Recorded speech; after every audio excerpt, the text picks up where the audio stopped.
নিউজে একটা টার্ম প্রচুর ঘোরাঘুরি করছিল, সেই টার্মটি হলো আলট্রা প্রসেস ফুড।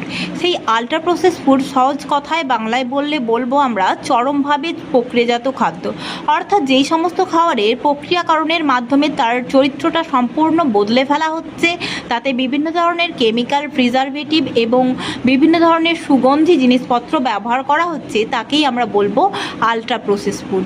এই আলট্রা প্রসেস ফুড টার্মটি প্রথম এনেছিলেন ব্রাজিলিয়ান রিসার্চার কার্লোস মন্টেইরো।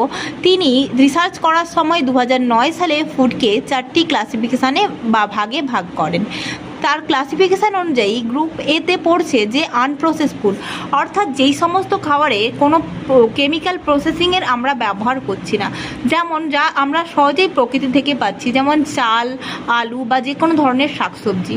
এরপরে রয়েছে যে মিনিমালি প্রসেস ফুড, অর্থাৎ এক্ষেত্রে প্রক্রিয়াকরণের মাত্রাটা খুবই কম, যেমন আমরা ধরুন সরিষা থেকে সরিষার তেল পাচ্ছি বা গম থেকে আটা পাচ্ছি, লবণ পাচ্ছি, এইগুলো হলো মিনিমালি প্রসেস ফুড।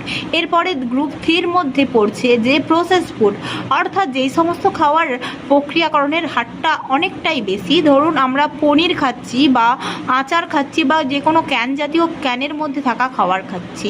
এরপরে চতুর্থ বা গ্রুপ 4 হলো আলট্রা প্রসেস ফুড।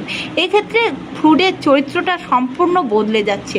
ধরুন আমরা আলু থেকে চিপস বানাচ্ছি বা বিভিন্ন ধরনের ভাজা বানাচ্ছি, এছাড়াও ধরুন আমরা যে ফ্রুট থেকে ফ্রুট জুস বানাচ্ছি, কোল্ড ড্রিঙ্কস বানাচ্ছি এবং ধরুন আটার সাথে জল মিশিয়ে বিভিন্নভাবে প্রক্রিয়াকরণের মাধ্যমে আমরা পিৎজা জাতীয় জিনিস বানাচ্ছি বা বিভিন্ন ধরনের প্রোডাক্ট বানাচ্ছি। এইগুলোই হলো আলট্রা প্রসেস ফুড।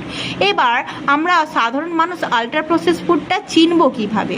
ধরুন একটা প্যাকেটের পেছনে আমরা যদি লেবেলিংটা দেখি, সেখানে যদি কোনো রকমের ফ্লেভারিং এজেন্ট এক্সট্রা, যেগুলো আমরা সাধারণ আমাদের রান্নাঘরে থাকে না, এবং তাতে যদি ধরুন এই ধরনের কিছু এক্সাম্পল দিচ্ছি, ম্যালটোডেস্টিন ডাইসোডিয়াম গ্লাইকোনাইলেট এবং ফ্লেভার 635, এই ধরনের যদি কেমিক্যাল আমরা দেখতে পাই, তাহলে আমরা বুঝতে পারবো সেইগুলো আলট্রা প্রসেস ফুড। সহজ কথায় যেগুলো আমাদের রান্নাঘরের উপাদান নয়, সেই ধরনের যদি কিছু লেখা থাকে, তাহলেই বুঝতে হবে সেটি হচ্ছে আলট্রা প্রসেস ফুড। আচ্ছা, এই আলট্রা প্রসেস ফুড তাহলে এগুলো কেন আমাদের কিভাবে ক্ষতি করছে? সেই ক্ষতির 3টে রিজন রয়েছে। ধরুন এই ধরনের খাবারগুলো খেলে আমাদের মস্তিষ্কের হাঙ্গার সিগন্যালটাই নষ্ট হয়ে যায়। এই জন্যই আমরা চিপস খেতে বসলে ছাড়তে পারি না সহজে। এরপরে এরা যেহেতু কেমিক্যালি বিভিন্ন উপাদান দিয়ে তৈরি, তাই এগুলো আমাদের শরীর সহজে হজম করতে পারে না। শরীরে কখনো কখনো কিছু কেমিক্যাল আবার জমতেও শুরু করে। আর এই ধরনের খাবারগুলো আমাদের বিভিন্ন ধরনের মিনারেলস, ভিটামিন, এইগুলো কিন্তু এই ধরনের খাবারে থাকছে না। এই ধরনের খাবারে থাকছে শুধুই ক্যালোরি আর বিভিন্ন ধরনের কেমিক্যালস।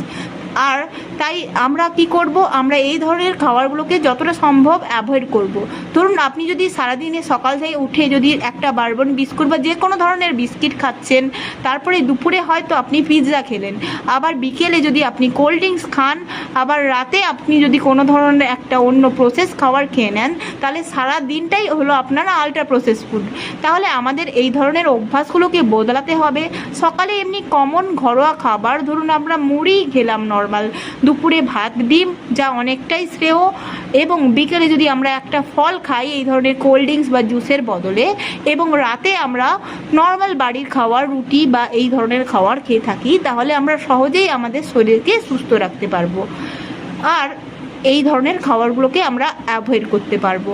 চলুন আমরা সকলেই আজকে এই ধরনের খাবার থেকে নিজেদেরকে দূরে রাখি, ফলে আমাদের পরবর্তী সমাজও ভালো হবে। যেমন ধরুন আমরা একটা চাইল্ডের এই ধরনের খাওয়ার ফলে তার কনসেন্ট্রেশনটা প্রায় অনেকটাই ডেভিয়েট করে যায় এবং তার পড়াশোনায় মনোযোগ যাচ্ছে না, সে খিটখিটে হয়ে যাচ্ছে। এটা দীর্ঘদিনের ফলাফল। তাই আমরা যদি আমাদের প্লেট থেকেই, আমাদের বাড়ি থেকেই এই খাবারগুলোকে অভ্যাসগুলোকে চেঞ্জ করি, তাহলে সহজেই আমরা বিভিন্ন ধরনের রোগ থেকে মুক্তি পেতে পারবো। ধন্যবাদ।